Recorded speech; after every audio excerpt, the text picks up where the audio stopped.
Hello বন্ধুরা, মাই man is কিউপিডের episode 8কে নিয়ে ফিরে এলাম। এই ড্রামার বাকি ভিডিওগুলোর প্লেলিস্ট লিঙ্ক আমি ডেসক্রিপশানে দিয়ে রাখবো, দেখে নিও। প্রথম সিন যেটা আমরা দেখতে পাচ্ছি সেটা 1993 এর ঘটনা, মানে 1993 সালে এই মেয়েটিকেও লাল ডায়েরি দেওয়া হয়েছিল, যে মেয়েটিও পরবর্তীকালে খুন হয়েছিল। তো এই মেয়েটা একজন পতিতালয়ে কাজ করত। তো এই ঘটনাটা নিয়ে সাংহিউক কিন্তু অনেক ইনভেস্টিগেট করেছে।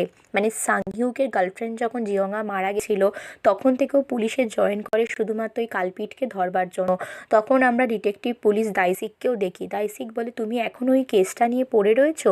তো সাংহিউক বলে, আমি পুলিশে জয়েনই করেছি কেসটার ব্যাপারে। তারপর আমরা পতিতালয়ের ওই মেয়েটিকে দেখতে পাই, যে মেয়েটিও এসব কাজ করতো, আর তার মাঝখানে লাল ডায়েরিটাও পড়ে ফেলেছিল। এইটার ব্যাপারই ওর পাশে থাকা আরেকজন মেয়েকে এই ব্যাপারটা বলছিল, যে কি জানে একটা লোক নিজেকে নিজে খুব টিচার ভাবে, আমাকে এই ডায়েরিটা দিয়ে গেছে। আর ঠিক সেই মুহূর্তে সাংহিউক ওই মেয়েটিকে চিনতে পেরেছিল। তখন ওর কাছে জিজ্ঞাসাবাদ করতে চলে যায় যে ডায়েরিটা তোমাকে কে দিয়েছে। তো মেয়েটা মুখ দেখেনি, শুধু বলে রাতের অন্ধকারেও যে পথ দিয়ে যায় সেখানে একজন ভদ্রলোক দিয়েছে। তো এই বিষয়টা সাংহিউক আর দাইসিক জানতে পারে। তারপর আরেকদিন বরফ পড়া রাতে মেয়েটা যখন একা এক বাড়ি ফিরছিল, ঠিক তাই হয়, পেছনে ওই বদমাইশ লোকটা ওর পেছনে পড়ে যায়। ওই লোকটাকে দেখে পালাতে শুরু করে, আর পিছনে সাংহিউক ছিল। সাংহিউক ওর পেছনে ধাওয়া করে মারধর করতে থাকে। তো লোকটা কোনোভাবে মারধর করে সাংহিউককে মারধর করে পালাতে যায়।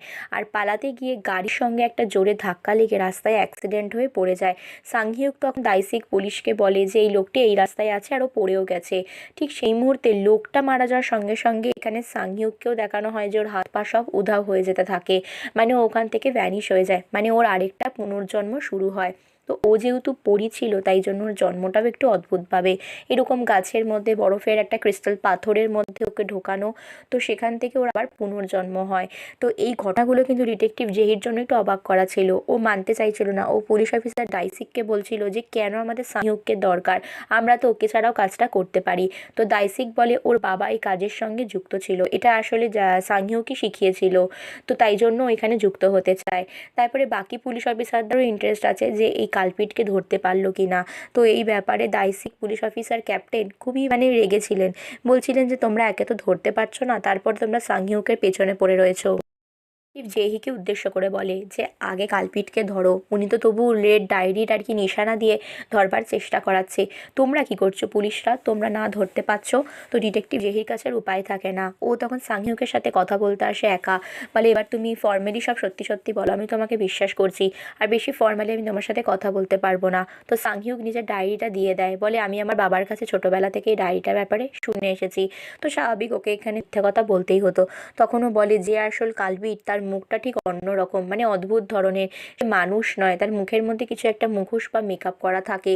বেইকরুনের পেছনেও পড়ে রয়েছে। বেইকরুনকে সিসিটিভিতে আমরা যেদিন দেখেছিলাম, মানে বেইকরুন যেদিন মার্কেটে ওকে দেখেছিল, বেইকরুনও এই রূপটাই দেখেছিল। ও যেরকম দেখতে ঠিক সেরকম নয়, ও নিজেকে মেকআপের আস্তরণ দিয়ে ঢেকে রাখে।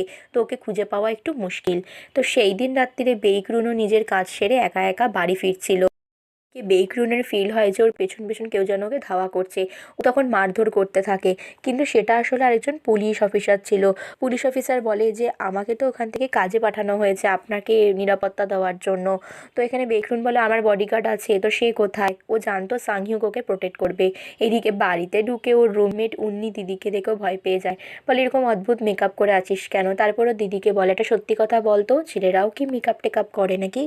রুমমেট বান্ধবী বলে, হ্যাঁ, অনেক ছেলেরা মেয়ে হতে চায়, তাদের মানসিক অবস্থা মেয়েদের মতন হয়, তো তারা মেয়েদের মতন বেশি মেকআপ করতে ভালোবাসে। তারপরে এখানে সাংহিউকের কথা বলা হয় যে সাংহিউক আজকে আমাকে দিতে আসেনি, বরং একজন পুলিশ পাহারাতে দিতে এসছে। আর জানিস আমি অতীতের ব্যাপারে দেখেছি। বেইকরুন বলে ওর রুমমেট বান্ধবীকে যে আমি একজন পরী ছিলাম, আমার তো ডানাও ছিল, হঠাৎ করে পাহাড় থেকে পড়ে যাই আর তারপরে আমাকে আমার সঙ্গী একজন বাঁচায়। তো এই কথাগুলো রুমমেটের জন্য হজম করা একটু কষ্টকর ছিল।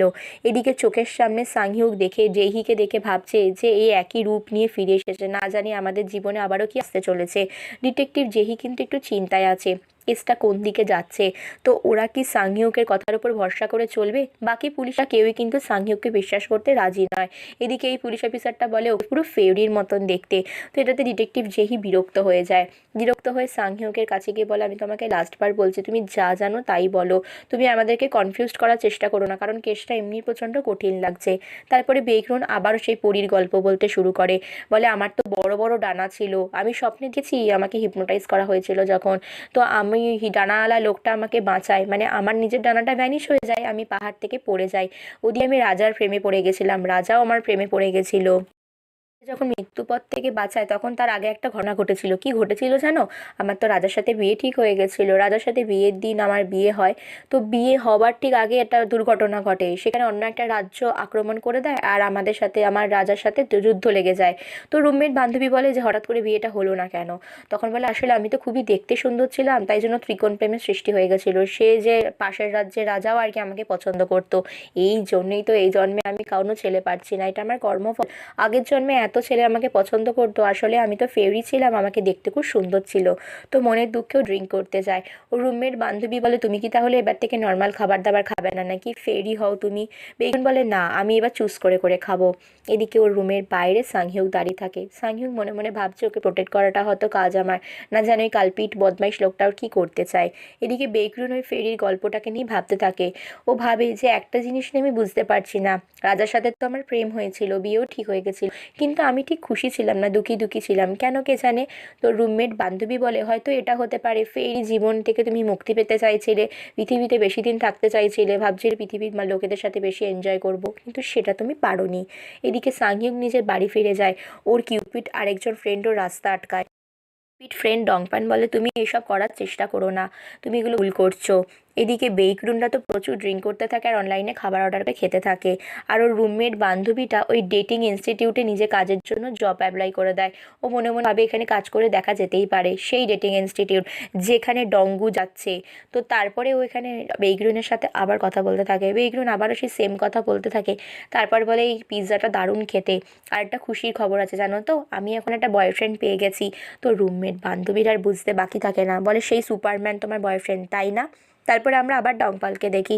ডংপাল এখানে সাংহিউককে বোঝাচ্ছে যে তুমি ওই ডাক্তারের সাথে বেশি মেলামেশা করো না, মেয়েটা যদি সত্যি সত্যি তোমার প্রেমে পড়ে যায় তখন কি হবে, আমরা চলেই যাব তাই না? তোমার যেটা কাজ তুমি সেটা করো, বরং ওকে অন্য কারোর সাথে প্রেমে পড়তে হেল্প করো, নিজের তীর মারো যাতে ও অন্য কারোর প্রেমে পড়ে যায়। তো এদিকে বেকরুন বোকার মতন হাসতে থাকে আর বলতে থাকে আমি সাংহিউককে প্রচণ্ড পছন্দ করি, কারণ আগের দিন রাত্রিরে ও আমাকে জড়িয়ে ধরেছিল ঠিক এইভাবে। তো রুমমেট বান্ধবী বলে তুমি কি খেপে টেপে গেছো নাকি? আগের দিন যখন আমাদের বাড়িতে এসেছিল ও পরিষ্কার মুখের ওপর বলেছিল যে ও তোমাকে পছন্দ করে না, এরপরেও তুমি কি হিসাবে দেখছো? নিজের ফোনটা চেক করে দেখো যে আজকে সারাদিনও তোমাকেও একবারও ফোন বা এসএমএস করেছে কিনা। তো বেইকিরুন সেটাই দেখে, দেখে না সাংহিক ওকে ফোন এসএমএস করেনি। এদিকে সাংহিকও এই বিষয়টা নিয়ে চিন্তায় পড়ে যায়, ভাবি সত্যি সত্যি যদি বেইকিরুন ওর প্রতি ভালোবেসে ফেলে, ওর প্রতি দুর্বল হয়ে যায়, তো ওকে এসএমএস করে শুধু এটুকুই লিখে সাংহিককে অনেকবারই এসএমএস লেখে আর মুছতে থাকে। কনফিউজড হয়ে গিয়ে ওকে লেখে যে আমি পরের দিন পুলিশ অফিসে যাচ্ছি, থানায় যাব রিপোর্ট করতে, তো তুমি আমাকে নিতে আসবে, তো পুলিশরা আমাকে ড্রপ করে দেবে বলেছে। ওকে এসএমএসটা দেখেও থানায় চলে যায়। থানায় গিয়ে ডিটেকটিভ জেহিকে জিজ্ঞেস করে যে আজকে কি বেকরুনের আসার দরকার আছে? তো ডিটেকটিভ জেহি বলে না, ওনার তো আর দরকার নেই, আর তুমি নিজের কাজ করো, ওকে পাহারা দেওয়ার জন্য আমরা লোক লাগিয়ে রেখেছি। তো বেকরুন এখানে মিথ্যা কথা বলেছিল। এদিকে নিজের চেম্বারের মধ্যে হন্তদন্ত হয়ে হেঁটে বেড়াচ্ছিল। ও মনে মনে ভাবতো সাংহিক ওকে কখনো না কখনো ফোন বা এসএমএস করবে, কিন্তু এমনটা করে না। এদিকে সিনিয়র ডক্টর ওর সাথে আলোচনা করতে বসে, বলে তোমাকে এত অদ্ভুত লাগছে কেন? তুমি কি ছেলেটার পেছনে এখন পড়ে আছো? ওর পেছন ছেড়ে দাও। তো এখানে বেকরুন জিজ্ঞেস করে কেন, কি কারণ? বলে ছেলেটার নিশ্চয়ই ওয়াইফ আছে নইলে গার্লফ্রেন্ড আছে, তাই জন্য তোমাকে পাত্তা দিচ্ছে না, তুমি ফোন করলেই দেখবে তোমাকে কেটে দেবে, তোমাকে ইগনোর করবে। এদিকে সাংহিক কিন্তু ইম্পর্টেন্ট বিষয় নিয়ে আলোচনা করতে থাকে। ডিটেকটিভ জেহিদের সঙ্গে ওই বিষয়টা নিয়ে আলোচনা করে যেখানে খুনের ঘটনায় যে তিনজন মহিলাকে 1993 সালে খুন করা হয়েছিল, তার মধ্যে একজন তো অনাথ আশ্রমের মালিক ছিল, দ্বিতীয়জন নিজের শাশুড়ির প্রতি ফেড আপ হয়ে গেছিলো কাজ করতে করতে, আর তৃতীয়জন একজন বড় কোম্পানির সিইও ছিল, কিন্তু নিজেই প্রেগনেন্ট হতে পারছিল না, এটা একটা বড় প্রবলেম ছিল। তাদের সকলকে ডায়েরি দিয়ে দিয়ে সাবধান করা হয় নিজেদের জীবনের প্রতি, আর তারপর তাদেরকে গায়েব করে খুন করে দেওয়া হয়। ঠিক সেই মুহূর্তে সাংহিউককে বেকরুন ফোন করে, ফোনটাও কেটে দেয়, আর সেটা ডিটেকটিভ রেহি কিন্তু দেখতে পেয়েছিল যে সাংহিউককে এখানে বেকরুন ফোন করছে। এরপর বাকি পুলিশ অফিসাররা ওর কথাগুলো শুনতে থাকে। তারপর বলে যে যেখানে আর কি এঞ্জেল ওই অনাথ আশ্রমটা, ওই অনাথ আশ্রমে আগুনও লেগে গেছিল ওই মহিলাটি মারা যাওয়ার পর। সাংহিক আর ডিটেকটিভ জেহি দুজনে মিলে অনাথ আশ্রমে জিজ্ঞাসাবাদ করতে চলে যায়। এদিকে অনাথ আশ্রমে দায়িত্বপ্রাপ্ত মহিলাটি এখানে সাংহিককে দেখে চিনে ফেলে, বলে তোমাকে দেখে খুব চেনা চেনা লাগছে, তুমি পুলিশ অফিসার না? আগে তো খুবই হাসতে। তো ডিটেকটিভ জেহি বলে আপনার ওকে দেখে কি করে মনে পড়ে গেল? আসলে জেহি বুঝতে পারছিল যে কিছু একটা সন্দেহজনক ব্যাপার রয়েছে। তারপর আমরা বেইকরুনকে দেখি সারা দিন ও সাংহিকের কথাই চিন্তা করে যায়। ওর যে রুমমেট বান্ধবী ছিল সে তো ভালোবাসার টিপস দিত আর অনলাইনে স্ট্রিমিং ভিডিও করতো, তো ওর টিপস অনুযায়ী ফলো করে ও এবার সাংহিউককে খুঁজতে লাগে। ও পুলিশদের কাছ থেকে জানতে পারে যে ও থানাতে থাকলেও থাকতে পারে। তো সাংহিউককে খোঁজার জন্য এবার বেইকরুন গাড়ি নিয়ে বেরিয়ে পড়ে। এদিকে ওর পেছন পেছন ওই পুলিশটাও ছিল যে ওকে সর্বক্ষণ পাহারা দিচ্ছিল। বাকি পুলিশরা সকলেই অবাক হয়েছিল, কারণ বেইকরুন থানায় বসে অপেক্ষা করছে সাংহিউকের জন্য। এবার ডিটেকটিভ জেহির সাথে কাজ থেকে ফিরলেই ওকে বলে তোমার সাথে আমার কথা আছে, তুমি বাইরে চলো। তুমি তোমার ফোনও ধরছো না, এসএমএসও করছো না। তো এটাতে ডিটেকটিভ জেহি একটু অবাক হয়ে যায়। ঠিক সেই মুহূর্তে একজন হেলমেট পরা লোক একটা ডেলিভারি প্যাকেজ দিয়ে যায় ওর কাছে এসে। সেই প্যাকেজটা দেখবার জন্য ডিটেকটিভ জেহি দেখে লোকটার মুখটা তো ঢাকা, কারণ বেইকরুনের দিকে বাইরে অপেক্ষা করতে থাকে। সাংহিউক বাইরে যাওয়ার পর বলে তুমি আমাকে ইগনোর করছো কেন? আগের দিন রাত্রিরে যেটা করেছো তারপরও তোমার কি কোনো গার্লফ্রেন্ড আছে নাকি? তো সাংহিউক বলে না। তখন বলে তুমি কি তাহলে বিবাহিত? সাংহিউক সেই প্রশ্নের উত্তরেও বলে না। এরপর ওর রুমমেট বান্ধবী যেভাবে যেভাবে শিখিয়ে দিয়েছিল ঠিক সেইভাবে বলে। সাংহিউককে এমনভাবে চেস করতে থাকে যেন ও নার্ভাস হয়ে যায়। তখন বলে গার্লফ্রেন্ডও নেই বা মানে বিবাহিত নও, তাহলে তোমার কি আমার প্রতি কোনো ফিলিংস নেই? আমাদের সম্পর্কটার মানে কি? তো এই কথাটা শোনার পর সাংহিউক বুঝতে পেরে যায় যে ডংপাল ওর কিউপিড ফ্রেন্ড যেটা বলেছিল সেটাই হয়তো সত্যি। বেইকরুন হয়তো সত্যি সত্যি সাংহিউককে পছন্দ করতে লেগেছে। তো এটাতে দুঃখ পায় বেইকরুন, বলে ঠিক আছে আমি বুঝতে পেরেছি, তুমি হয়তো আমাকে পছন্দ করো না। এদিকে ডিটেকটিভ জেহি ছবিগুলো খুলে দেখতে থাকে। এটা সেই 1993 সাল ঘটনা, যেখানে পুলিশ অফিসারের ড্রেস পরে সাংহিউকও ছিল। সাংহিউককে এতটাই ইয়াং মানে এক্স্যাক্টলি এখনকার মতন রূপ দেখেও একটু অবাক হয়ে যায়। তারপরও বাইরে যায়। এদিকে বেইকরুন ডিটেকটিভ জেহিকে দেখতে পেয়েই কথা বলতে শুরু করে, বলে আপনি এসেছেন, আমাকে কি একটু বাড়িতে ড্রপ করে দেবেন? তো এখানে ডিটেকটিভ জেহি ওকে পছন্দই করতো, তো বলে হ্যাঁ চলো, কারণ ও বুঝতে পারে যে ও সাংহিউককে কোনো না কোনোভাবে ইগনোর করতে চাইছে। তো বেইকরুন বলে আমি পুলিশের গাড়িতে চড়তে জন্য প্রচুর এক্সাইটেড। তো এই দৃশ্যগুলো দেখে সাংহিউকের মনে মনে একটু একটু জেলাসি ফিল হয়। সাংহিউক মনে মনে ভাবে যে এত এক্সাইটেড হওয়ার কি আছে, ডিটেকটিভ জেহির সাথেও কি করতে যায়। তারপর মনে মনে ভাবে ওরা হয়তো গাড়িতে যেতে যেতে প্রচুর মজা করবে, কিন্তু এক্স্যাক্টলি সেটা হয় না। বেইকরুন মুড অফ করে বসে থাকে, আর ওকে ডিটেকটিভ জেহি শুধু এটাই জিজ্ঞেস করে যে সাংহিউককে তুমি কি অনেক দিন ধরে চেনো? ও বলে না, আমি অনেক দিন ধরে চিনি না। তারপর ওকে বাড়ি যাওয়ার পর এটাই বলে যে তুমি সাংহিউককে ইগনোর করার জন্য যখন খুশি আমাকে ইউজ করতে পারো, আমার কোনো অসুবিধা নেই। আর একটা কথা আমাকে প্রমিস করো, তুমি নিজের মন কাউকে দেবে না। তো এখানে ডিটেকটিভ জেহি ওকে পছন্দ করতে লেগেছে। এদিকে সাংহিউকও কিন্তু ওর বাড়ির বাইরে দাঁড়িয়ে ওকে গুড নাইট এসএমএসটা পাঠায়। তো এসএমএসটা দেখার সঙ্গে সঙ্গে বেইকরুন রিয়াক্ট করে না, নোটিফিকেশন বার থেকে এসএমএসটা জাস্ট একবার দেখে নেয়। তারপর ফ্রেশ হয়ে এসেই ও রিপ্লাই করে গুড নাইট। কিন্তু সেই রিপ্লাইয়ের আনসার ও 1 ঘন্টা 2 ঘন্টা 3 ঘন্টা ধরে অপেক্ষা করতে করতে বেচারি ঘুমিয়ে পড়ে। পরের দিন সকালে যখন ওঠে তখন ওর মনটা খারাপ হয়ে যায়। দেখতে দেখতে 24 ঘন্টা কেটে যায়, কিন্তু সাংহিক ওর সাথে কোনো রকম কন্ট্যাক্ট করে না। তো সিনিয়র ডক্টর সকলে ওকে অ্যাডভাইস করে যে এই ব্যাপারটা থেকে বেরিয়ে যা, ইভেন ওর রুমমেট বান্ধবীও, কারণ কোনোভাবেই সাংহিউক ওকে পছন্দ করে না। আর যেটা প্রচণ্ডভাবে কষ্ট দিচ্ছিল বেইকরুনকে। বেইকরুন মনে মনে ভাবে আমি জানি না সাংহিউক যত খারাপই লোক হোক, খুনি হোক, এলিয়েন হোক, ভূত হোক, যাই হোক, আমি মনে হয় ওকে ঘেন্না করতে পারবো না। তারপর এদিকে ওর রুমমেট বান্ধবী দিদিকে এখানে ওই ডেটিং অ্যাপস ইনস্টিটিউট থেকে ডাকা হয়। রুমমেট বান্ধবী দিদি এখানে ইনস্টিটিউটে পড়াবার জন্য যায়। তো সেদিন যে মেন ইনস্টিটিউট আর কি ছিল তার, সে এখানে আসতে পারেনি। তো ভেতরে গিয়ে দেখে সকলেই এখানে গার্লফ্রেন্ড পেয়ে গেছে, শুধু এই 3জন ছাড়া। তো 3জনের মধ্যে এখানে ডঙ্গুও ছিল। ডঙ্গুকে গিয়েও জিজ্ঞেস করে যে তোমার কি মনে হয় তোমাকে কোনো মেয়ে কেন পছন্দ করবে? ডঙ্গু বলে আমার বড় বড় চোখ, বড় বড় মুখ, তাই জন্য। তো একটু মজার ছলেই বলে। তারপরে রুমমেট বান্ধবী বলে এটাই কি একটা কারণ? তারপর বলে না, তুমি জানো আমি আকাশ থেকে এসেছি, আমাদের জগতে তো সুন্দর সুন্দর গাছপালা, সূর্য, তারা এসব আছে, আমি আসলে একটা ফেরি। তো এখানে এই বেগরুনের রুমমেট বান্ধবী ভাবে যে সকলে নিজেকে ফেরি বলছে কেন, কি একটা ট্রেন্ডের লোকে জানে বাবা। এদিকে বেগরুন একা একা ড্রিঙ্ক করতে থাকে মন খারাপ করে। তো রাস্তার পাশ দিয়ে ডিটেকটিভ যেই যাচ্ছিল ওকে দেখে চলে আসে একসাথে ড্রিঙ্ক করতে। দুজনে মিলে একসাথে drink করতে করতে গল্প করে। তারপর বেগরুন বলে অদ্ভুত ব্যাপার, তুমি গলার খাবার আটকে মরেও গেলে না, তোমার কিছু হলেও না। তো ডিটেকটিভ যেই বলে মানে বুঝলাম না কিছু। তো বেকরুন বলে এর আগে আমার যত বয়ফ্রেন্ড এসেছে সকলের সাথে এরকম হয়েছে। তো এইদিকে কিন্তু বেকরুন ডিটেকটিভ জেহির দিকে তাকিয়ে তাকিয়ে ওই রাজার কথাই ভাবছিল। ওকে তো ওই রাজাটার মতন দেখতে, তাহলে ওই কি আমার সেই প্রাণপুরুষ? এদিকে দূর থেকে কিন্তু সাংহিউক দেখছিল, ও মনে মনে নিজের তীরটা নিয়ে ভাবছিল আমি কি এদের উপর তীরটা চালাবো, কিন্তু কোথায় একটা মনের মধ্যে একটা কোথায় আটকাচ্ছিল, পারে না সেটা করতে। তো ডিটেকটিভ জেহি প্রচণ্ড ড্রিঙ্ক করে ফেলেছিল, বেকরুনকে বাড়িতে পৌঁছে দিয়ে যায়, কারণ বেকরুন একদম বেহুশ হয়ে গেছিলো ড্রিঙ্ক করে। তো তারপর ওর উন্নি দিদি বলে এই মেয়েটাকে আমি কোনোদিন সামলাতে পারলাম না। ওই নেশাগ্রস্ত অবস্থাতেই আবার মাঝরাতে ঘুম থেকে উঠে নিজের ঘর থেকে বেরিয়ে চলে যায় বেকরুন। মাথার মধ্যে তো তখন কন্টিনিউয়াসলি সাংহিউকের কথা ঢুকছিল। তো সাংহিউকে ভয়েস এসএমএস করে বলে যে আমার পেছনে ওই কালপিট লোকটা পড়ে গেছে, তো আজকে রাত্রিরে বরফও পড়ছে, হতে পারে এই লোকটা আমাকে খুন করে দেবে। এদিকে ডংচিল আবারও কুকুরে পরিণত হয়ে যায়, আর এখানেই মানে ব্ল্যাকমেল করে বেকরুন কিন্তু ওর বাড়িতেই চলে গেছিলো। তো সাংইউক ছুটতে ছুটতে বাড়ি থেকে বেরিয়ে দেখে যে ওর বাড়ির বাইরে বেকরুন দাঁড়িয়ে রয়েছে। তো ওকে ওর বাড়িতে এসে পৌঁছে দিয়ে যায়।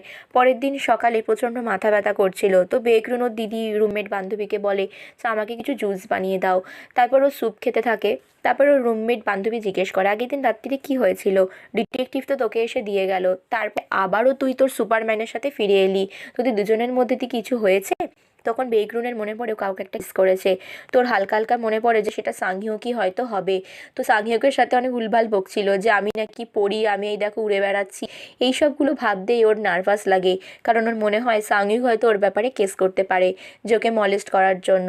তো এটা ভেবে প্রচণ্ড চিন্তায় পড়ে যায় বেকরুন, বলে এই বাবা এটা আমি কি করেছি। ডিটেকটিভ জেহি ওই ছবিগুলো নিয়ে ইনভেস্টিগেট করতে থাকে যে সাংহিউক আসলে কে, এই ছবিগুলো কোথা থেকে এসেছে। তো নিজেকে নিয়ে আবার একটা সাইকিয়াট্রিকের কাছে চলে যায় বেকরুন। সেখানে নিজেকে হিপনোটাইজ করে আগের দিন রাত্রির ঘটনাটা মনে করার চেষ্টা করে। তখন ওর মনে পড়ে একটা অদ্ভুত ঘটনা, যেখানে ওর সাথে ওর ঘনিষ্ঠতা তো হয়েছিল, সাথে একটা অন্ধকার গলিও দেখতে পায়, সেটাতে ওর ঘুম ভেঙে যায়। তার পরের দিন থানায় সাংহিউক আবারও বসে থাকে, কারণ ইনভেস্টিগেশনের কাজ তো চলছিল। এদিকে একটা কাপেল, তিনজন কাপেলের মধ্যে তিকোন প্রেমের সম্পর্ক ছিল, আর তাদের মধ্যে একজন হাজব্যান্ড ওয়াইফও ছিল, তাদের মধ্যে প্রচুর ঝগড়া হচ্ছিল। ডিটেকটিভ জেহি এই ঘটনাগুলোই দেখতে থাকে।